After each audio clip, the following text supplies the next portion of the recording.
Okay, happy Sunday, the 25th of January 2015. I had a request for gold. Looking over the gold here, usually the stocks move first before uh, the price of gold moves. This is gold miners' bullish percent chart. And what they're doing here is they're taking uh, the miners and putting them into a point and figure chart, and if the pattern is bullish, it's added to here. This was the reason why I got interested in um, gold uh, um, late fall, early winter. I went after UGLD, just because it's my nature. I trade futures. I don't like stocks. I'll go after ETNs, three times the bang, for day trading, that kind of thing, or some position trading if you get the trend right. Um, Back here though, this is where I started talking about JDST and caught some flack on that, but it obviously worked out. Now here you can see the gold miners were above 50-60%, so they are leaning bullish, but bullish to me means it could have stopped on Thursday, and Friday was the first day down to $500 an ounce in gold. But here are some previous points. Not much here. That was the weakness. Looks like standard fare 70% bullish, 70% all the way back to 2010. This is when gold had its run, and even when it was running to make its all-time high, along with silver, the miners didn't follow. So that was a telltale sign that we were reaching the top. It looks like went higher than 80 here. And what I'm looking at it is why I took. I'm now looking at D gold, and that is that my original target back here was when gold was at was down in this area, down in this area. I became interested. I couldn't figure out why gold wasn't behaving correlation with oil and the U.S. dollar. The U.S. dollar kept marching on, and gold moved on higher too. So I thought something was up. I'm still in the camp of Russia and basically the BRICS. The BRICS are going to have to sell every commodity they have to pay the bills if they can't manufacture and sell that way. So Brazil and your Russia, India, China, your BRIC countries, I think, are going to be pressured. And so I assume that Russia would be selling its gold to pay its bills, since the price of oil had dropped precipitously to 45 a barrel. They'll still sell the stuff even at a loss, because it's basically bartering then. But that's here nor there. It's whatever's on the chart. This is what I'm trading. I'm not trading the information in a newspaper. So looking at this real quick here, this to me looks like an ABC pattern. So basically it's just a corrective pattern in a bear market in gold. Down here we have the commitment of traders. Your large traders were long, then they tried to dip short, and then they went long again, and they're up here, and they're widening. So you have the commercials who are selling the strength. This should be your miners. If they had any brains, they would be hedging out their production.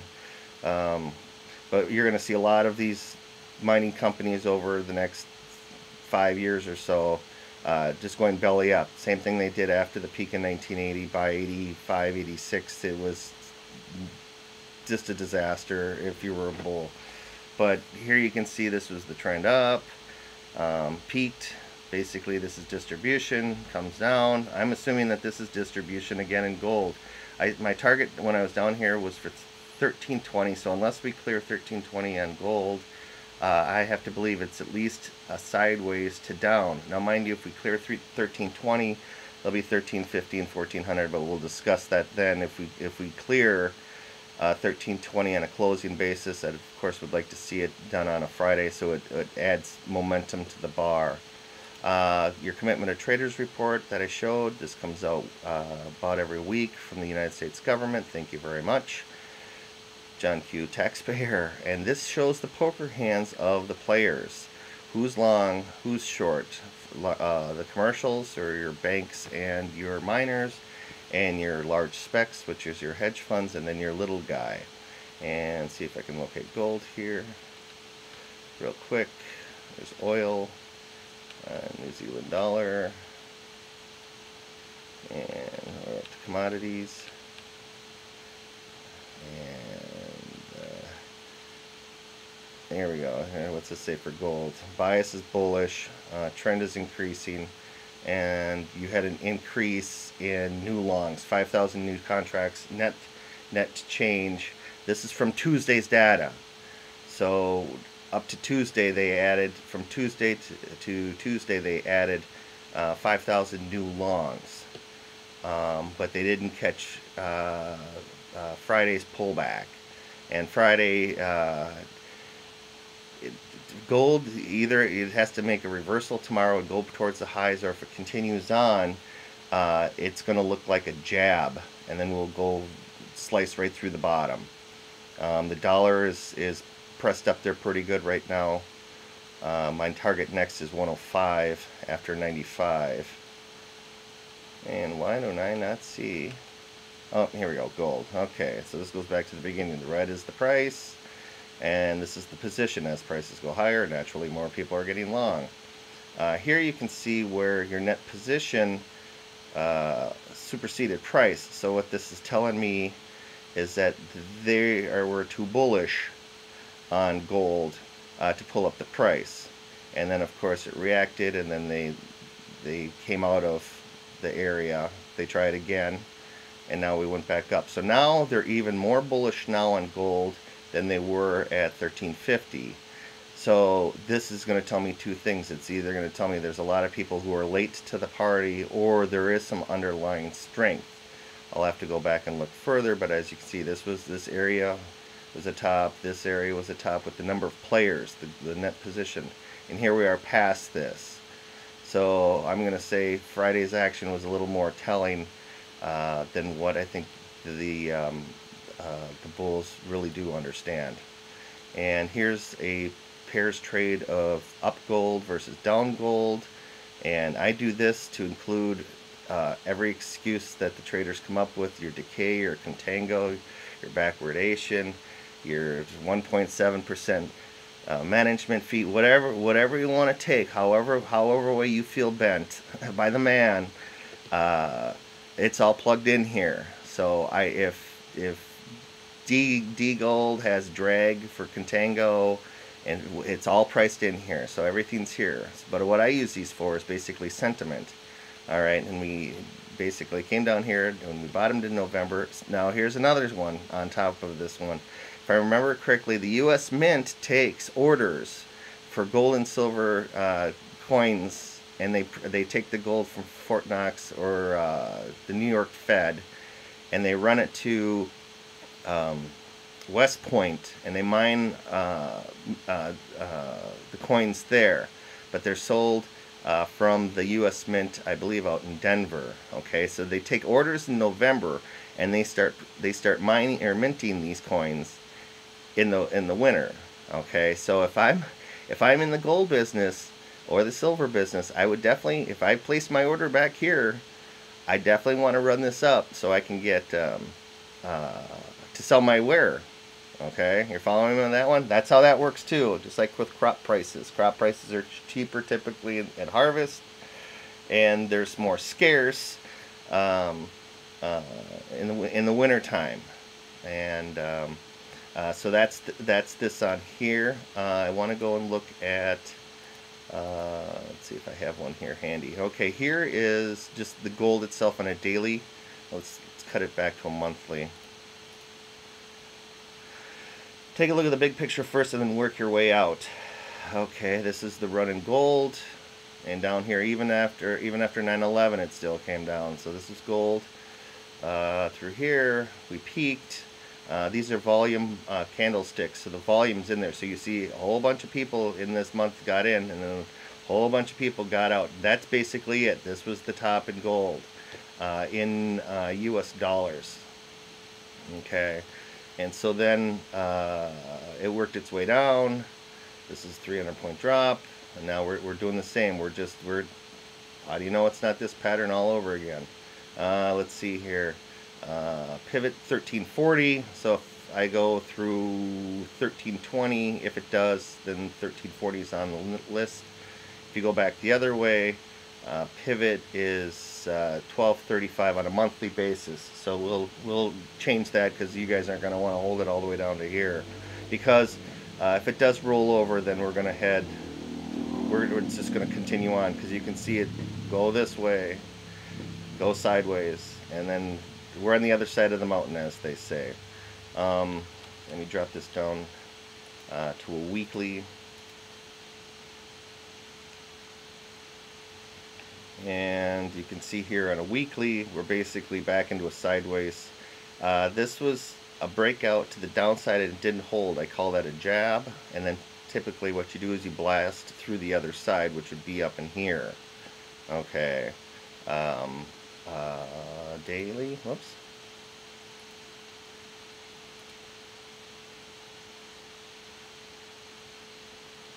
Okay, here's a weekly. So this is these lines here, money flow, the money flowing in, and the red line RSI. Yes, I know it's a little brainwave-ish, but I was an audio engineer, and I've been doing this for over 35 years of looking at thousands and thousands and thousands of charts. And here you can see the swing on a weekly pivot. It is here's 1337. Or excuse me, 1344. So for R1 for first resistance, which is basically up in this area too. So there's if gold can get a little move on Sunday night to reverse Friday's bar, that would be very helpful. And here's a daily. Okay, and you can see here's your money flow. All right, money flow came down. The money came out of it, just like an RSI, which is right here, oversold. And then you got your divergence, and you got a little run. It came down again, and you got, here's the money flow again. You had a larger divergence, and that's what we're getting here. But now we're up to this area where RSI is already over 70, and the money flow's up there too. And you can see the previous peak, the previous peak. Here was the money flow that I pointed out earlier in the Commitment of Traders report, where it showed everybody was ecstatic, and they would have had to hold on for another 8 weeks just to get out of it. And time, there's no pausing. When you're doing this, there's no pause. And it still looks like an ABC pattern. I was interested in gold down in here, and now it's had its move. This is your ADX. This shows you if you're in a trend or not. It's above 40. As you can see, other points where the trend dropped, stopped, and this stopped running. Same thing here. The red line is negative, crossing the green line, so it's bearish. You short here, you hold on until it turns, and then you get out. Same thing. So here we are. So here the green line back here, cross the red line, it's bullish, and the trend comes up, and now the green lines come down, which is there's a break in the action, which is not good. This is already overbought. Gold is already on a short-term basis. Gold is already overbought, and that trend is going to stall. It doesn't mean it can't double hook. I have to give it at least that much where we just take a little pause and then continue on. But gold definitely has, if gold comes down and takes out, we'll say 1280, then I have to look at, this is another jab too above this high, and then we come back down because it's basically in still a sideways channel. And that's when you looked at, I think a quarterly made it a little more clear. Yes, okay, here's your move on gold. Okay, and this is a logged chart, and you can basically see that on a quarterly basis gold is in a sideways pattern. And I feel the dollar's going to continue higher. I expect the dollar to cross the British pound. For all I know, the dollar's going to make an all-time high, but that's later on in economics. Most of you don't plan for 20 and 30 years, but every time I'm listening to the talking heads on TV or the radio, and somebody says cotton is at a 30-year low or gasoline's at a 40-year low, that perks up my ears, because that is an opportunity. That's why I love commodities, because very rarely does a commodity go to zero. Asbestos is one of them, but they still trade asbestos in Russia. And then I'm trying to find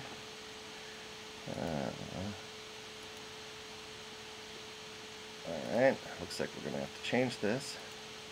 What I wanted to do is just look at the sentiment real quick. I'm trying to keep these videos short, 5-10 minutes. It helps out. If it's lengthy, people get bored. And most of you, I assume most of you are day traders, just, you know, little hyper 5-year-olds. Give it to me now. Where's it going in the next 3 ticks kind of thing. So here's UGLD. I want to check out the sentiment on it. Okay. Alright. Okay, here you can see the money flow. Money flow is coming into it. Actually, this is another thing. There was nobody who was interested in getting long gold 2 weeks ago, even 8 days ago, getting into this thing, because there was nothing. That's why I went after it, because it was one of those things that nobody was at. I want to buy something nobody wants, and I want to sell something that everybody. If my inbox hits 400 ask about gold, then I definitely know I'm onto something. That's why I need your guys' help. I gauge sentiment. I'm not really a trader. I'm an analyst, sociologist, psychologist, and but I went after this because nobody was in there. So I knew that no one could make a stupid move and have it come against me. If it did, it would just be peanuts. But here we go. Money started flowing in. This is your unbalanced volume. This is people who were basically buying the number of trades. I look at it like back here. This was just a few people buying thousands of shares. Where the little move up here, this is many people buying hundreds of shares. So it tells me about the weak hands and the strong hands. Now this is UGLD, and this is telling me that this here is a level of trade that both the bulls and the bears are happy with, and it comes across. Unfortunately, this price, even though it's pennies, is pinched against it. So this is telling me that the upside in gold short term may be limited because price closed above this. This what I would assume would be a pivot point. We have it trading sideways, so if it clears here and busts, then it'll continue higher and it'll pick up steam, because then the kids will start talking about $1,400 gold.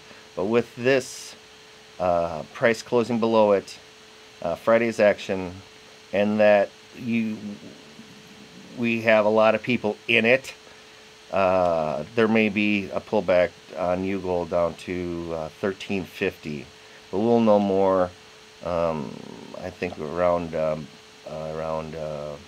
midnight West Coast time, a little before London opens up. And then to take a look at DGLD. Okay, the downside of gold. This is judging sentiment. Alright, this one with the little dots. Okay, here they actually got out of DGLD. Okay, so the money flowed out of it. Obviously they went with the trend and got out of it, and here we are with the reverse. A lot of interest at this area. Price also closed below it, which is fine. That's how these things work. You guys want to talk about contango, backwardation, decay, whatever. I don't need an excuse. I just need profits. So to me, this is a sideways. Anytime something trades sideways, a breakout occurs afterwards. This is either going to go up or go down. That's what we know. But if we go in at 59, your next levels are 61, 63, 69. So on DGLD, try and buy an even number, 58, 56, whatever, and then sell the odd number. Hey, I have to entertain myself some way, right? So that's the two of those, and I'll go post this up. And then once again, this was the sentiment, your DGLD. I guess I could look up the gold one. This should be the main one. Yeah, here we are again. So 122.50. If gold does, if this acts as resistance and rolls over, oh, that's interesting. The gold people got out up here. Okay, this is interesting. What we have going on here is that the players in gold, as prices were rising, were actually getting out. So the bulls were actually scaring the bulls were scared of higher prices. Okay, so that tells me the wrong people are in gold. Okay, there's something up. There's something up in the gold here. This basically, I think, tells me that there was some more cash selling going on in the gold market as prices came up. But there's nobody in it, so we're back to this equation again. This was resistance. It can be support.